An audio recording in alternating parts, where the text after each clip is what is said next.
Want to bring in Rick Crawford, Republican congressman out of Arkansas, chairman of the House Intelligence Committee. He was also briefed by Admiral Bradley yesterday. And, sir, welcome to our coverage today on this Friday morning. We're here from Senator Cotton. Give me your take. What did you see?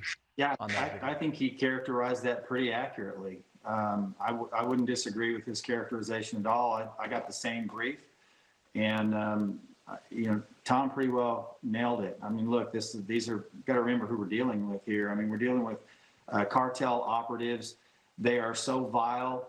The things that they do, to say nothing of the fact that they bring illicit drugs into the United States, but their conduct makes ISIS look like Boy Scouts. So I don't know that we should shed a tear over these strikes that are keeping Americans safe. Here is Jim Hines, Democrat colleague from Connecticut. He sees it entire. This is a 180 here. Okay, listen to his observation. On that room was one of the most troubling things I've seen in my time in public service. Any American who sees the video that I saw will see the United States military attacking shipwrecked sailors. Bad guys, but attacking shipwrecked sailors. Now there's a whole set of contextual items that the Admiral explained. Yes, they were carrying drugs. They were not in the position to continue their mission in any way. So he says they were shipwrecked a couple times there, which suggests that they were defenseless. What do you say to that? Yeah, this isn't the Skipper and Gilligan on the SS Minnow that we're going after here. These are hardened drug traffickers. That was, look, I have the utmost respect for my ranking member, Jim Hines, but respectfully, we just disagree. We're dealing with a vile element here, and they were, as my friend Senator Cotton characterized, they were trying to right that ship. It was still laden with cargo because it was strapped into the boat. They were potentially signaling other vessels in the region.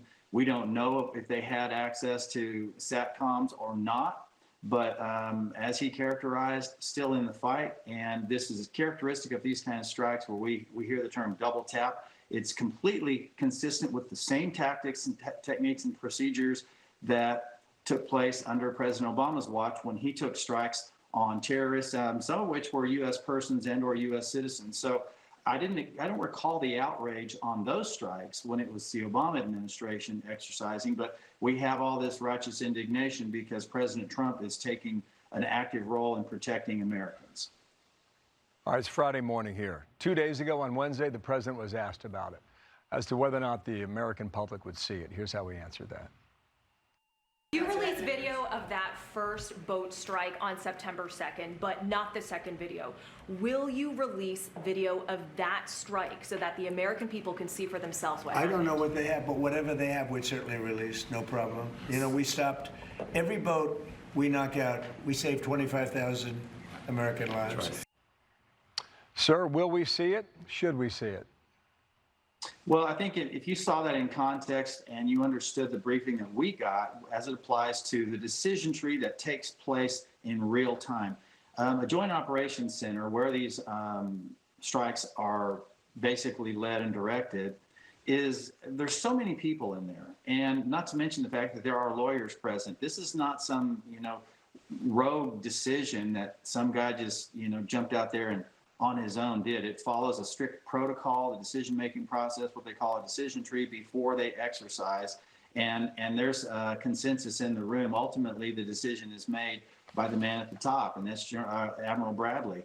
And, to say something about Admiral Bradley, first off, appreciate him and the chairman coming in and briefing us, but he is one of the most respected officers in the military. We don't know a heck of a lot about him because he is a quiet professional. He does exercise sound judgment, and he did so in this case as well. Rick Crawford, thank you for your time. Imagine there's more to come on this as the strikes continue there in the Caribbean off the north coast of South America. Thank you for sharing your observations. We'll see where it goes next. Thank you, sir. Rick Crawford. Appreciate it.